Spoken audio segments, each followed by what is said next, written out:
यह video class 10 के विज्ञान का है और इसमें हम बताने वाले हैं अध्याय 3 धातु एवं अधातु का प्रश्न उत्तर है। इसमें पहला से लेकर 2 तक बता चुके हैं और तीसरा क्वेश्चन है, कोई धातु ऑक्सीजन के साथ अभिक्रिया कर उच्च गलनांक वाला यौगिक निर्मित करती है। यह यौगिक जल में विलय है। यह तत्व क्या हो सकता है? तो जल में विलय के लिए यह तत्व कैल्शियम होगा। ठीक है। क्वेश्चन नंबर 4 है, खाद्य पदार्थ के डब्बों पर जिंक की बजाय टीन की परत होती है क्योंकि?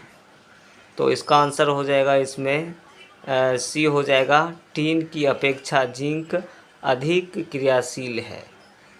ठीक है, जिंक के बजाय टीन की परत होती है क्योंकि जिंक जो है अधिक क्रियाशील है और ये खाद्य पदार्थ से क्रिया कर सकता है, इसलिए टीन का उपयोग किया जाता है खाद्य पदार्थ को डिब्बों पर। ठीक है। आप क्वेश्चन नंबर 5 है, आपको एक हथौड़ा, बैटरी, बल्ब, तार एवं स्विच दिया गया है। ए, इनका उपयोग कर धातुओं एवं अधातुओं के नमूनों को कैसे अलग कर सकते हैं? बी, धातुओं एवं अधातुओं में विभेदन के लिए इन परीक्षणों की उपयोगिताओं का आकलन कीजिए। तो हमने ए के लिए यहाँ पर लिखे हैं, नीचे दिए गए चित्र के अनुसार हम एक परिपथ बनाएंगे। यहाँ अपने एक बैटरी लिए हैं और बैटरी से बल्ब को जोड़े हैं, उसके बाद स्विच है और ये जांच के लिए धातु का टुकड़ा यहाँ पर रखे हैं। ठीक है। और ये यहाँ पर चुट्टा है और एक क्लिप है जिसको हम क्लिप या चुट्टा बोलते हैं और ये वायर है। तो इसमें हमने लिखे हैं, ठीक है, यहाँ पर ये बैटरी लिए हैं, उसके बाद ये वायर से हमने बल्ब को जोड़े हैं, उसके बाद स्विच है और यहाँ पर जांच के लिए धातु का टुकड़ा लिए हैं। ये क्लिप हो गया है ए और बी। ठीक है, जांच के लिए यहाँ पर धातु का टुकड़ा रहेगा। तो हमने यहाँ पर, यदि नमूने को विद्युत परिपथ में लगाने पर स्विच ऑन करने पर बल्ब जलता है तो दिया गया नमूना एक धातु है। यहाँ बीच में धातु का एक टुकड़ा रहेगा। ठीक है। और यदि बल्ब नहीं जलता है तो दिया गया नमूना एक अधातु है। अब बी के लिए है, इसमें बी कहता है, धातुओं एवं अधातुओं की परीक्षण के लिए यह विधि बहुत उपयोगी है। केवल ग्रेफाइट एक अपवाद है क्योंकि यह अधातु होते हुए भी विद्युत का सुचालक होता है। ठीक है। अब है क्वेश्चन नंबर 6 है,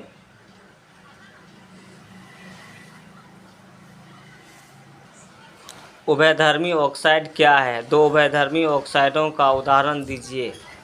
उत्तर, धातु के वैसे ऑक्साइड जो अम्ल एवं क्षार दोनों से अभिक्रिया कर लवण तथा जल बनाते हैं उसे उभयधर्मी ऑक्साइड कहते हैं, जैसे Al2O3, ZnO इत्यादि। Al2O3 की अभिक्रिया, Al2O3 जो है HCl से अभिक्रिया करके AlCl3 और H2O बनाते हैं। उसके बाद AlO3 सोडियम हाइड्रोक्साइड से अभिक्रिया करके सोडियम एल्यूमिनेट ऑक्साइड बनाते हैं। ठीक है, NaAlO2H2O बनाते हैं।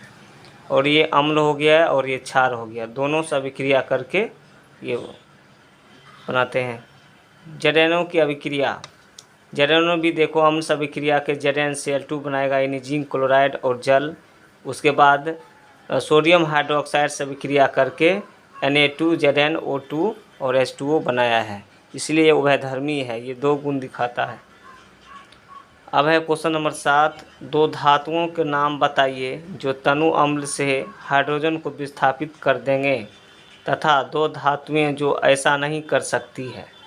तो उत्तर, हाइड्रोजन को तनु अम्ल से विस्थापित करने वाली धातुएं मैग्नीशियम, जिंक।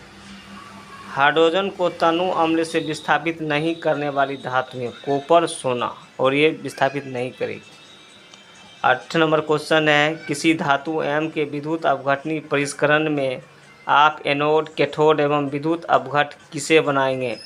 उत्तर, अशुद्ध M धातु के एक मोटे टुकड़े को एनोड बनाया जाता है और शुद्ध एम धातु के एक पतली पट्टी को कैथोड बनाया जाता है।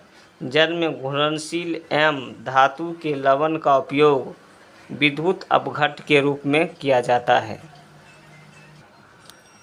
प्रश्न संख्या 9 है, प्रत्यूष ने सल्फर चूर्ण को स्पैचुला में लेकर उसे गर्म किया। उसने उत्सर्जित गैस को एकत्र किया। ए, गैस की क्रिया क्या होगी? पहला, सूखे लिटमस पत्र पर। दूसरा, आर्द्र लिटमस पत्र पर। बी, ऊपर की अभिक्रियाओं के लिए संतुलित रासायनिक अभिक्रिया लिखिए। उत्तर ए का पहला है, सूखे लिटमस पत्र पर गैस की कोई क्रिया नहीं होती है। और दूसरा के लिए, आर्द्र नीले लिटमस पत्र को गैस लाल कर देती है। और बी हो जाएगा S+O2 यानी SO2 सल्फर डाइऑक्साइड। 10 है, लोहे को जंग से बचाने के लिए 2 तरीके बताइए। उत्तर, 2 विधियां निम्नलिखित है। पहला, यशद लेपन कर। इस प्रक्रिया में लोहे की वस्तुओं के ऊपर जिंक की परत चढ़ाई जाती है। दूसरा, पेंट कर। इस प्रक्रिया में लोहे की वस्तुओं पर पेंट किया जाता है। अब है क्वेश्चन नंबर 11, ऑक्सीजन के साथ संयुक्त होकर अधातुएं कैसा ऑक्साइड बनाती है? उत्तर, अधातुएं ऑक्सीजन के साथ संयुक्त होकर उनके अम्लीय या उदासीन ऑक्साइड बनाती है। C+O2 CO2 ये अम्लीय हो जाएगा और C+O2 CO, ठीक है, ये उदासीन है कार्बन मोनोऑक्साइड। अब है क्वेश्चन नंबर 12। क्वेश्चन नंबर 12 है, कारण बताइए। ए, प्लेटिनम सोना एवं चांदी का उपयोग आभूषण बनाने के लिए किया जाता है। बी, सोडियम पोटेशियम एवं लिथियम को तेल के अंदर संग्रहित किया जाता है। सी, एल्युमिनियम अत्यंत अभिक्रियाशील धातु है, फिर भी इसका उपयोग खाना बनाने वाले बर्तन बनाने के लिए किया जाता है। डी, निष्क्रमण प्रक्रम में कार्बोनेट एवं सल्फाइड अयस्क को ऑक्साइड में परिवर्तित किया जाता है। तो ए का कारण हो जाएगा, प्लेटिनम सोना एवं चांदी बहुत कम अभिक्रियाशील धातुएं होती है, साथ ही साथ इनका संरक्षण भी नहीं होता है, संक्षारण भी नहीं होता है। इनकी चमक भी तेज होती है और बहुत पुराने हो जाने के बाद भी इनकी चमक बनी रहती है, इसलिए इनका उपयोग आभूषण बनाने में होता है। और बी, सोडियम पोटेशियम एवं लिथियम सामान्य ताप पर नमी एवं हवा के ऑक्सीजन के साथ तेज़ी से अभिक्रिया करती है और जलने लगती है। तेल में न तो ये घुलती है और न ही कोई अभिक्रिया करती है, इसलिए इन्हें सुरक्षित रखने के लिए केरोसिन तेल के अंदर संग्रहित किया जाता है। सी, एल्युमिनियम ऊष्मा का अच्छा चालक है, इसका संक्षारण भी नहीं के बराबर होता है, इसलिए इसका उपयोग खाना बनाने वाले बर्तन बनाने में किया जाता है। डी, सल्फाइड या कार्बोनेट की तुलना में ऑक्साइड अयस्क से धातु का निष्कर्षण ज़्यादा आसान होता है, इसलिए अपचयन से पहले धातु के सल्फाइड एवं कार्बोनेट को धातु ऑक्साइड में परिवर्तित कर दिया जाता है। क्वेश्चन नंबर 13 है, अपने तांबे के मलिन बर्तन को नींबू या इमली के रस से साफ करते अवश्य देखा होगा। यह खट्टे पदार्थ बर्तन को साफ करने में क्यों प्रभावी है? ठीक है, उत्तर, तांबा पर क्षारीय कॉपर कार्बोनेट की हरी परत बन जाने के कारण उसका रंग मलिन हो जाता है।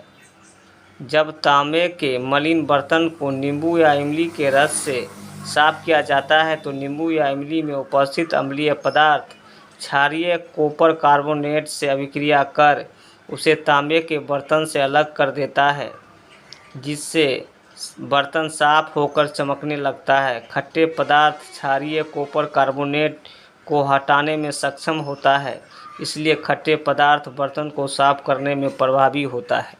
अब है क्वेश्चन 14, रासायनिक गुणधर्मों के आधार पर धातुओं एवं अधातुओं में विभेद कीजिए।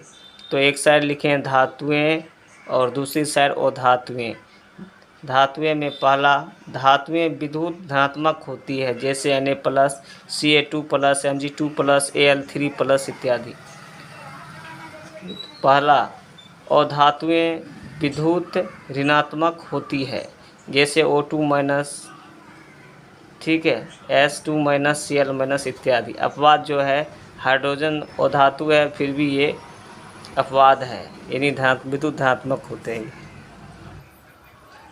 दूसरा, धातुएं ऑक्सीजन के साथ अभिक्रिया कर क्षारीय धातु ऑक्साइड बनाती है, जैसे Mg+O2 MgO, Ca+O2 CaO। अधातुएं oxygen के साथ अभिक्रिया कर अम्लीय ऑक्साइड बनाती है, S+O2 SO2 C+O2 CO2। तीसरा, धातुओं के ऑक्साइड जल में घुलकर क्षार बनाते हैं, जैसे Na2O + H2O NaOH। और धातुओं के ऑक्साइड जल में घुलकर अम्ल बनाते हैं, जैसे SO2 + H2O H2SO3। 4 है, धातुएं जल से अभिक्रिया कर धातु के ऑक्साइड या हाइड्रोक्साइड एवं हाइड्रोजन बनाती है, जैसे Fe+H2O बनाएगा Fe3O4 और H2, Na+H2O और ये बनाएगा NaOH+ H2। और धातुएं जल के साथ अभिक्रिया नहीं करती है। 5, धातुएं अम्ल से अभिक्रिया कर हाइड्रोजन गैस बनाती है, जैसे Zn+HCl ZnCl2 और H2 गैस है। Mg+HCl MgCl2 और H2 बनाएगा, ये भी हाइड्रोजन गैस है, ठीक है। उसके बाद इसमें 5 नंबर है, और धातुएं अम्ल से अभिक्रिया कर हाइड्रोजन गैस नहीं बनाती है, जैसे कार्बन और धातु है और इसको सल्फ्यूरिक अम्ल से अभिक्रिया कराए तो CO2 और SO2 और H2O बना है, और ये जो है हाइड्रोजन गैस नहीं बनाया है। अब है क्वेश्चन नंबर 15, एक व्यक्ति प्रत्येक घर में सुनार बनकर जाता है। उसने पुराने एवं मलिन सोने के आभूषणों में पहले जैसी चमक पैदा करने का ढोंग रचाया। कोई संदेह किए बिना ही एक महिला अपने सोने के कंगन उसे देती है, जिसे वह एक विशेष विलयन में डाल देता है। कंगन नए की तरह चमकने लगते हैं, लेकिन उनका वजन बहुत कम हो जाता है। वह महिला बहुत दुखी होती है तथा तर्क वितर्क से पश्चात उस व्यक्ति को झुकना पड़ता है, एक जासूस की तरह। क्या आप उस विलयन की प्रकृति के बारे में बता सकते हैं? तो उत्तर, विलयन एक्वारेजिया है, जो 3:1 के अनुपात में सांद्र HCl अम्ल एवं सांद्र HNO3 यानी नाइट्रिक अम्ल का ताज़ा मिश्रण होता है। इसमें सोना को गलाने की क्षमता होती है। अब है क्वेश्चन नंबर 16, गर्म जल का टैंक बनाने में तांबे का उपयोग होता है, परंतु इस्पात लोहे का मिश्र धातु का नहीं। इसका कारण बताइए। उत्तर, तांबा जल के साथ किसी भी स्थिति में अभिक्रिया नहीं करती है, लेकिन लोहा भाप के साथ अभिक्रिया कर ऑक्साइड एवं हाइड्रोजन गैस बनाती है। इसलिए गर्म जल का टैंक बनाने में तांबे का उपयोग होता है, लेकिन लोहा अर्थात इस्पात का उपयोग नहीं किया जाता है। अगले वीडियो में बताएंगे अध्याय 4, कार्बन एवं उसके यौगिक का प्रश्न उत्तर। अगर यह वीडियो आप लोगों को अच्छा लगता है तो हमारे वीडियो को ज़्यादा से ज़्यादा लाइक करें और चैनल को सब्सक्राइब करें। अपने फ्रेंड सर्किल में वीडियो को शेयर करें। Thank you for watching.